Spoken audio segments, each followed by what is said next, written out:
Agora as últimas informações do nosso Mengão. Gabigol foi julgado e punido por 2 anos por tentativa de fraude no exame antidoping. O resultado saiu na tarde desta segunda-feira, 25 de março de 2024. Então vamos acompanhar essa matéria do site Globoesporte.com. Gabigol do Flamengo pega 2 anos de suspensão por tentativa de fraude em antidoping. Pena vai até 2025. Pena começa a contar a partir da coleta no ano passado e termina em 8 de abril de 2025. Cabe recurso à Corte Arbitral do Esporte. Jogador participou do julgamento nesta segunda-feira. Gabigol foi suspenso por 2 anos por fraude do exame antidoping. O julgamento, que teve início na semana passada, foi concluído nesta segunda-feira pelo Tribunal de Justiça Desportiva Antidopagem, em sessão que durou pouco mais de 2 horas. Por previsão do regulamento antidopagem, a pena começou a valer a partir de 8 de abril de 2023, quando foi realizado a coleta do exame no CT do clube, ainda que o jogador estivesse em atividade no último ano. Portanto, ele está impedido de jogar até abril de 2025, mas cabe recurso. O julgamento foi apertado, com um placar de 5-4 a favor da punição do atacante. Com 2 anos de gancho, a punição poderia chegar a 4 anos. Gabigol pode jogar em abril de 2025, ou seja, não em abril de 2026. A vice-presidente do Tribunal de Justiça Antidopagem, Selma Mello, explicou que o código estabelece o seguinte no inciso 2 do artigo 163, o artigo que trata do início no período de suspensão. Então é muito chato, né? Nenhum torcedor flamenguista gostaria que essa suspensão acontecesse. Por mais que Gabigol não esteja em um bom momento com a camisa do Flamengo, mas o jogador, né, ainda pode ser muito importante para o clube de regatas do nosso Mengão. O fato dele ter não colaborado com o exame antidoping, isso poderia até prejudicar ainda mais o jogador, que a punição poderia chegar até 4 anos de suspensão, né? E chegou apenas 2, então poderia ser pior. O que significa? Houve atraso substancial entre a coleta em abril de 2023 e a denúncia no fim do ano passado. Gabigol foi acusado por infração ao artigo 122 do Código Brasileiro Antidopagem, que se refere à fraude ou tentativa de fraude que qualquer parte do processo de controle. O código prevê suspensão de até 4 anos em caso de condenação, mas o jogador pegou 2 anos por previsão de redução de pena em casos de comprovação de circunstâncias excepcionais.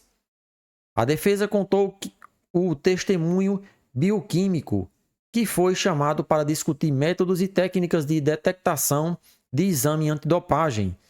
Ele foi questionado pelos advogados que representam Gabigol pela Procuradoria do Tribunal e pelos auditores.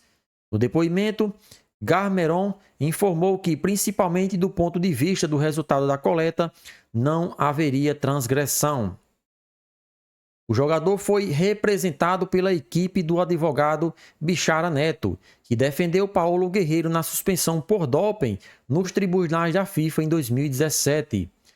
O vice-presidente-geral e o jurídico do clube, Rodrigo Duste, também participou da sessão em defesa do atacante, que vai recorrer com auxílio do Flamengo à Corte Arbitral do Esporte na Suíça, no Tribunal da FIFA. A denúncia foi feita no fim de dezembro. A defesa do jogador foi enviada no dia 26 de janeiro, dentro do prazo, e contou com a imagem das câmeras de segurança do Ninho do Urubu para tentar corroborar a versão do atleta. No último dia 20, foi realizado durante 5 horas de forma online a primeira sessão do julgamento do Tribunal de Justiça Desportiva Antidopagem. Gabigol prestou depoimento por videoconferência, assim como outras 7 testemunhas. Na ocasião, o tribunal resolveu encerrar a sessão e dar continuidade nesta segunda, também de forma remota. Gabigol novamente participou da sessão nesta tarde. Um dos pontos de defesa do jogador diz que o atacante fez o exame de sangue considerado mais efetivo. Então complicou de fato para Gabigol essa suspensão, né? Passar 2 anos aí fora dos gramados, né? Infelizmente pode prejudicar e muito a carreira do atleta. Veja a nota oficial do Flamengo. O Clube de Regatas do Flamengo, tomando conhecimento do resultado do julgamento do seu atleta Gabriel Barbosa, no sentido de aplicação de pena de suspensão de 2 anos até abril de 2025, por 5 votos pela condenação e 4 pela absolvição, vem a público dizer que recebeu com surpresa a referida decisão e que auxiliará o atleta na apresentação de recurso à Corte Arbitral do Esporte, uma vez que entende que não houve qualquer tipo de fraude, nem mesmo tentativa, a justificar a punição aplicada. Gabigol foi acusado de dificultar a realização do antidoping, mesmo que tenha feito o exame testado negativo. Segundo o artigo, a atitude relatada pelos oficiais de coleta se encaixa como fraude ou tentativa de fraude de qualquer parte do processo de controle. E por isso o atacante respondeu pelo artigo 122 do Código Brasileiro Antidopagem.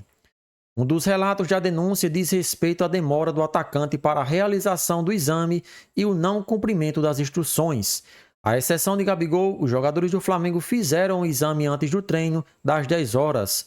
O caso aconteceu no dia 8 de abril de 2023, no Ninho do Urubu. Eu sei que Gabigol prejudicou e muito a realização do exame, mas o exame foi realizado via sangue. O sangue do atleta foi coletado e não houve nenhuma detectação de substância química no organismo do jogador. Então, por que puni-lo de maneira muito drástica se o atleta não estava usando nenhum tipo de substância química? Claro, poderia sim adverti-lo, chamar a atenção e até multá-lo pelo fato de não ter colaborado com essa execução do exame. Agora, punir por 2 anos o jogador porque ele dificultou a realização da coleta da urina, pelo amor de Deus, já é perseguição demais, né? Todos nós sabemos que Gabigol é um atleta muito perseguido, principalmente dentro de campo. Os juízes, às vezes, nem falta dava contra o atleta, porque ele reclamava muito, o pessoal batendo. E agora, essa questão, eu, na minha opinião, acho injusta essa punição de 2 anos. Ele errou sim, beleza, tem que ser chamado a atenção, tem que ser punido, mas não dessa forma. Tirar 2 anos do jogador porque ele dificultou e não há nenhuma prova de que o atleta estava utilizando alguma substância química, pelo amor de Deus, né? Você já pode deixar a sua opinião acerca desse assunto. Então, esse foi o nosso vídeo.